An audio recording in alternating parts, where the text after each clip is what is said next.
Guys Oppo की Reno series एक और नंबर आगे बढ़ चुकी है with the much awaited Reno 14 series. अस्सलाम वालेकुम और रिव्यू स्पीकर में खुशामदीद। मेरा नाम आमिर है और ये है ओप्पो रेनो 14 5G। हमारी आज की वीडियो में करेंगे इसे अनबॉक्स और नजर दौड़ाएंगे इसके फीचर्स पे।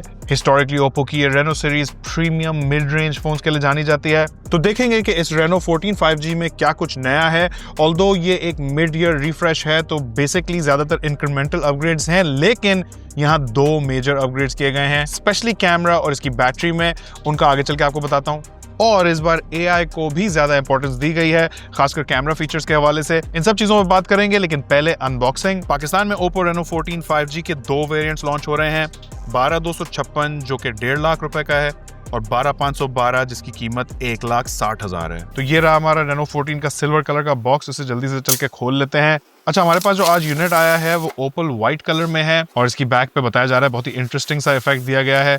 आपको आगे चल के दिखाता हूँ। बॉक्स खोलते ही इस फोल्डर के अंदर एक सिलिकॉन प्रोटेक्टिव केस है, कुछ यूजर मैनुअल्स हैं और जनाब ये रहा हमारा ओप्पो रेनो 14 5G का हैंडसेट। पेपर रैप के अंदर फुली इको फ्रेंडली पैकेजिंग, अमीर लोगों के शौक हैं ये। And let's just appreciate the glass and metal design here. यहाँ ग्लास का भी नाम रखा है ओप्पो ने, वेलवेट ग्लास। तो यहाँ फोन का लुक तो काफी खूबसूरत है, नो डाउट। फिर आगे बढ़ते हैं तो बॉक्स में एक पावर ब्रेक और एक चार्जिंग केबल है, साथ में ये सिम इजेक्टर टूल है। और भैया अब आ जाओ इस फोन पे और इसकी ये बैक चेक करो यार।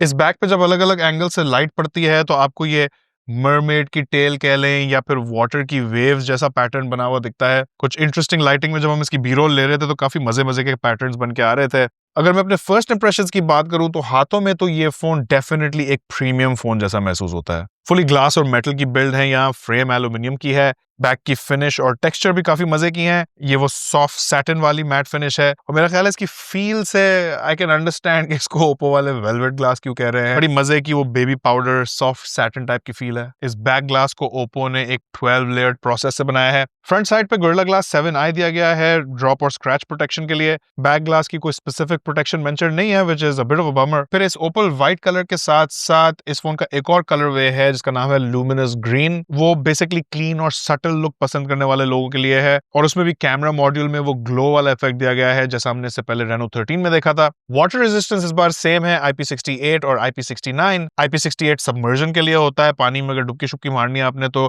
1.5 मीटर पानी में 30 मिनट तक फोन रह सकता है, जबकि IP69 का मतलब होता है कि ये फोन हाई प्रेशर और हाई टेम्परेचर वाटर वाले जेट्स के लिए प्रोटेक्टेड है। तो अगर बारिश वारिश में ले जाते हैं या अपने फोन के साथ नहाते हैं या कुछ करते हैं तो उसमें ये फोन आराम से बर्दाश्त कर लेगा। But this is basically the same as last time. अब यहाँ बैक पे कैमरा मॉड्यूल को भी काफी स्लिम रखा गया है। मॉड्यूल इटसेल्फ बहुत ही शैलो है। इसके ऊपर दो कैमरा के जो रिंग्स हैं वो थोड़ा जट आउट कर रहे हैं, लेकिन साइड से आप देख सकते हैं कि यहाँ कैमरा बम्प बिल्कुल भी ज्यादा नहीं है। ओवरऑल काफी स्लीक और मिनिमलिस्टिक टाइप का लुक है इस फोन का। और सबसे इंप्रेसिव बात है इस फोन में पहले से ज्यादा बड़ी बैटरी डाली गई है, लेकिन फिर भी it is a very very slim phone, coming in at only 7.4 millimetres. यहाँ वजन 187 ग्राम है और साइज में भी मैं कहूंगा कि ये फोन खासा कॉम्पैक्ट है। जिन लोगों को लाइट और हैंडी फोन्स पसंद है उनको ये डिजाइन मेरा ख्याल है पसंद आएगा। ऑल्दो ये बात ध्यान में रखें कि इस 1.5 लाख वाले प्राइस पॉइंट पे लोग गोरिल्ला ग्लास 7i से बेहतर प्रोटेक्शन एक्सपेक्ट करते हैं। अच्छा, डिस्प्ले में भी यहाँ कोई चेंजेस नहीं है पिछली बार से। इस बार भी ये 6.59 इंचेस का एमोलेड डिस्प्ले है। रेजोल्यूशन फुल HD है। पिक्सल डेंसिटी 460 ppi की बनती है जो कि काफी शार्प होती है। पीक ब्राइटनेस इस बार भी 1200 निट्स की है, जो कि ऑनेस्टली इस साल मैंने इतने फोन्स देख लिए हैं 3, 4, 5,000 निट्स वाली पीक ब्राइटनेस वाले कि अब थोड़ी कम महसूस होती है, लेकिन 1200 निट्स भी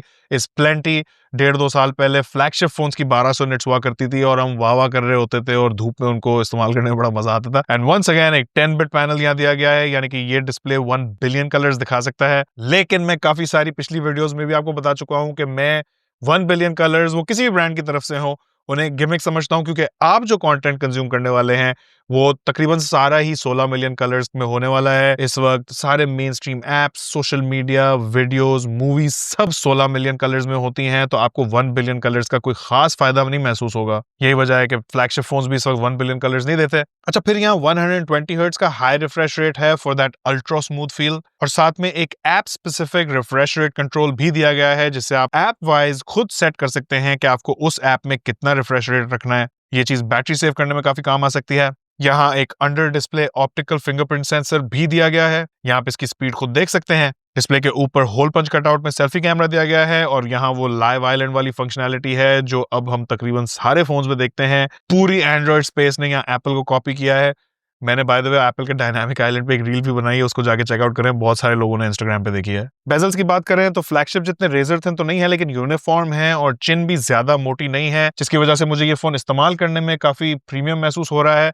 और यहाँ स्क्रीन टू बॉडी रेशियो भी 90% है, which is very very decent. अगर आपको रेनो 13 का डिस्प्ले पसंद आया था तो आपको इस डिस्प्ले से भी कोई इश्यूज नहीं होने वाले। तो ओवरऑल मुझे लगता है कि ज्यादातर लोगों को ये डिस्प्ले पसंद आएगा, चाहे आप अपने फोन पे बहुत वीडियोस और मूवीज देखते हैं, या फिर गेमिंग करते हैं, या डेली यूज की सोशल मीडिया एप्स इस्तेमाल करते हैं, उन सारी चीजों को ये डिस्प्ले बहुत ही आराम से हैंडल करेगा। मुझे यहाँ कोई मेजर फीचर मिसिंग नहीं फील हुआ, और पिछले मॉडल की तरह यहाँ भी ड्यूल स्पीकर्स दिए गए हैं। साउंड क्वालिटी मुझे ठीक लगी, ट्रेबल और बेस बैलेंस्ड है। मेन और सेकेंडरी स्पीकर की बैलेंसिंग यहाँ 60-40 टाइप की है, जहां बॉटम स्पीकर थोड़ा सा ज्यादा लाउड महसूस होता है। अब जल्दी से बात कर लेते हैं परफॉर्मेंस पे before I get to the cameras and the software, और वहां आपको ज्यादा बड़े बड़े अपग्रेड्स महसूस होंगे, लेकिन परफॉर्मेंस के हवाले से भी एक अपग्रेड है, जहां ज्यादातर इंटरनल्स बिल्कुल ही सेम है लास्ट टाइम से।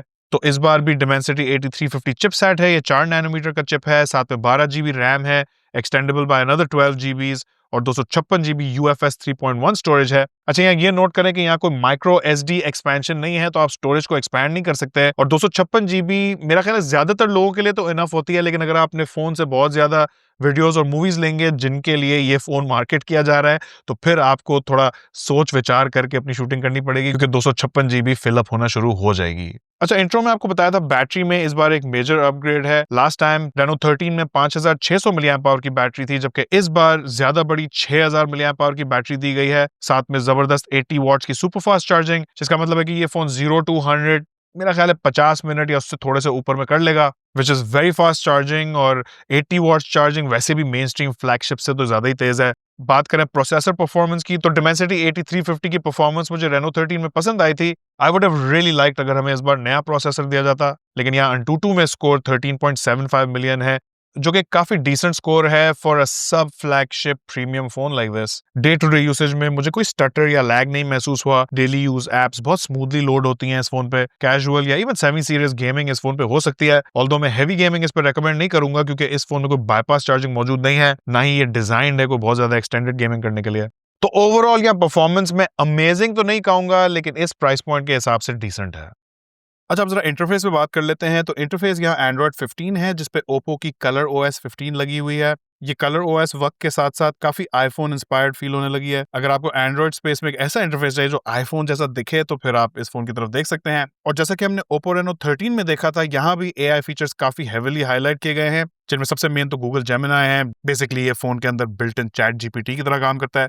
लेकिन इस बार ओप्पो ने बहुत ज्यादा हाईलाइट किया है कुछ फोटोग्राफी रिलेटेड AI टूल्स को, जैसे कि AI फ्लैश और AI एडिटर, और भी कुछ है, उनका मैं आपको आगे कैमरा सेक्शन में बताता हूँ।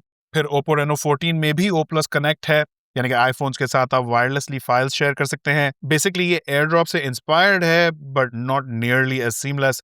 जासूसी भाई ये बात सुन के खुश होंगे कि इस फोन में ऑटो कॉल रिकॉर्डिंग मौजूद है। अब बात करते हैं कैमरास की, और ओप्पो की रेनो सीरीज की सबसे बड़ी हाईलाइट यूजुअली कैमरास में ही होती है, और मेरा ख्याल है रेनो 14 भी इसी ट्रेडिशन को कंटिन्यू कर रहा है। बैक पे एक ट्रिपल कैमरा सेटअप है, जिसमें 50 मेगापिक्सल का मेन कैमरा है with optical image stabilisation, 8 megapixel का अल्ट्रा वाइड कैमरा है, which is a little disappointing specially इस फोन का 1.5 लाख का प्राइस पॉइंट देखते हुए। लेकिन इस बार 50 मेगापिक्सल का ऑप्टिकली स्टेबलाइज्ड टेलीफोटो कैमरा भी दिया गया है, which is a major upgrade. अच्छा, अब कैमरा सैंपल्स देखने से पहले जरा उन AI टूल्स पे बात कर लेते हैं। तो पहला तो है AI फ्लैश, जिसे ओप्पो वाले काफी ज्यादा पुश कर रहे हैं, और मैंने पाकिस्तान के एक लीडिंग प्रो फोटोग्राफर उमैर बिन निसार के साथ बैठ के इसे एक्सप्लोर भी किया है।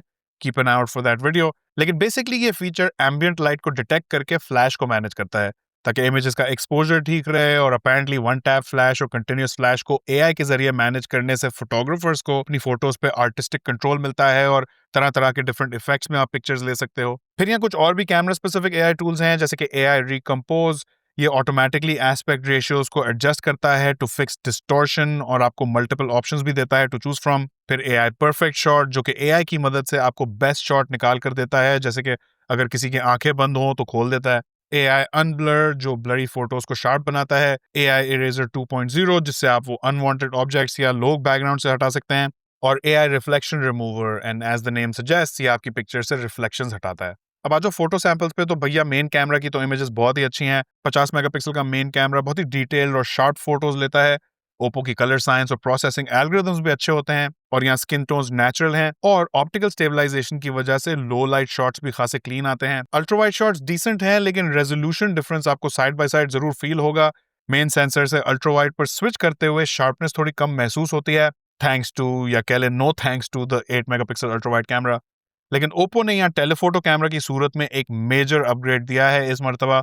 अब उस 2 मेगापिक्सल के डेप्थ सेंसर की जगह 50 मेगापिक्सल का 3.5x ऑप्टिकल जूम वाला टेलीफोटो कैमरा है, also optically stabilised. Back camera max 4K 60 FPS की वीडियोस रिकॉर्ड करता है, लेकिन नोट करें कि ये सिर्फ मेन और टेलीफोटो कैमरा से होगा। अल्ट्रा वाइड कैमरा यहाँ सिर्फ 1080p वीडियोस लेता है। फ्रंट साइड पे आ जाए तो यहाँ भी गेम काफी स्ट्रॉन्ग है, वही 50 मेगापिक्सल का सेल्फी शूटर है with great HDR and accurate skin tones, और 50 मेगापिक्सल के रेजोल्यूशन की वजह से सेल्फीज खासी डिटेल्ड निकल के आती हैं। ऑनेस्टली मुझे यहाँ फ्लैगशिप टाइप की सेल्फी वाइब्स आ रही थी। फ्रंट कैमरा का भी maximum video recording resolution 4K 60 FPS है। अगर आप व्लॉगिंग या सेल्फी वीडियोस के लिए एक फोन लेना चाहते हैं तो Reno 14 is definitely one you should check out. Decent hardware और AI प्रोसेसिंग की वजह से फोटोज और वीडियोस दोनों काफी अच्छी निकल के आती हैं। बस ये ध्यान में रखें कि अल्ट्रा वाइड कैमरा यहाँ 8 मेगापिक्सल का मिलेगा। तो गाइस, Reno 13 के बाद इस Reno 14 में हमें 2 बड़े अपग्रेड्स दिखे हैं। एक है इसका नया टेलीफोटो कैमरा और दूसरा अपग्रेड है इसकी बड़ी बैटरी। और फिर ऑब्वियसली यहाँ कुछ AI फीचर्स भी दिए गए हैं, जैसे कि AI फ्लैश और AI एडिटर। डिजाइन सब्जेक्टिव है कि आपको पसंद आया या नहीं, लेकिन मुझे ये मरमेड इरिडेसेंट डिजाइन काफी खूबसूरत लगा और ओवरऑल भी ये फोन काफी प्रीमियम महसूस होता है। 2 चीजें हैं इस फोन की जो मुझे नहीं पसंद आई। एक है इसका ultra wide camera. I think 1.5 lakh वाले प्राइस पॉइंट पे 8 मेगापिक्सल से थोड़ा सा ज्यादा, एटलीस्ट 12 मेगापिक्सल का अल्ट्रा वाइड कैमरा होना जरूरी है। और दूसरी चीज है इसके फ्रंट पे गोरिल्ला ग्लास 7i की प्रोटेक्शन। जहां तक इस डिस्प्ले की बात है तो मुझे अच्छा लगा। आई डोंट थिंक इसमें कोई अपग्रेड्स की जरूरत है।